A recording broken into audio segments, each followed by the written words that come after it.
So, now that we've covered invention, let's get into the second of Cicero's 5 canons of rhetoric, arrangement. We're going to talk a little bit about what should be happening in the introduction, the body, and the conclusion of your presentation. Before we get there, though, it's important that we talk a little bit about transitions. Transitions work multiple functions in a presentation. On one hand, they work like road signs. They let your audience know when they should stop and pay attention to an especially important idea, when one idea is more important than another, and when you're shifting from one point to another. In addition, though, transitions serve as links between ideas. A strong transition illustrates the relationship between the two ideas being presented. For instance, a transition like consequently is going to mean something different to your audience than a transition like however. All great presentations begin with a strong hook.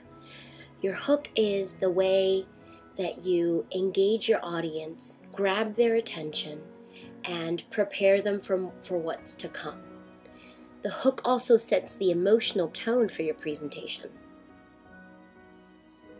One way to hook your audience is to surprise the listener with a new, ironic, or counterintuitive idea. A good hook often builds suspense. Let's say you start off your presentation by explaining that you're going to reveal the secret to happiness or to success, but you're not going to tell the audience until the end. Another way to engage your audience is to stress similarity. Illustrate that you yourself, as a speaker, share something in common with your audience. Martin Luther King does this very well in I Have a Dream by creating similarity between himself and the people who traveled to listen to him speak. Another great way to open your presentation is to use a joke. You have completed the TED analysis assignment by this point. Think about some of your TEDsters, the ones who used the "Thou shalt always remember laughter is good" TED commandment.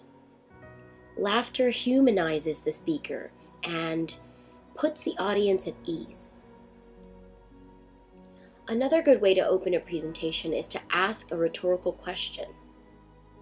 Asking a question that generates thought in your listener, that gets them thinking about something in a way they hadn't maybe thought about it before.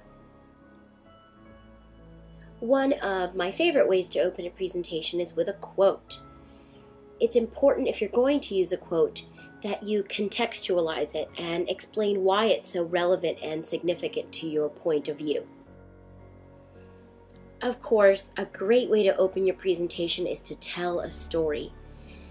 Think about those TED speakers again. One of my favorites, as you know, is Ken Robinson. He weaves stories in and out of his presentations as a way to not only get the audience's attention, but keep it. Once you've hooked your audience, it's time to lay out your topic and your main points. Don't forget WIIFM. Indicate what the audience is going to gain by listening to you. Let's move on to the body. In developing the body of your presentation, narrow yourself down to, at the most, 4 main points. Any more than that is probably too much for a short presentation. Be sure to arrange your points logically. If you're telling a story, you're going to arrange things chronologically. A good way to organize yourself is climactic order. Begin with the least important piece of evidence and end with the most important. Finally, end your presentation with a strong conclusion. Your conclusion should not only review your main points, it should also provide some kind of final focus. Leave your audience with something to think about. What do you want them to do with this process you've explained to them? What do you want them to do with the information you've conveyed to them? And always plan a graceful exit. Thank your audience for listening and make yourself available for questions and comments.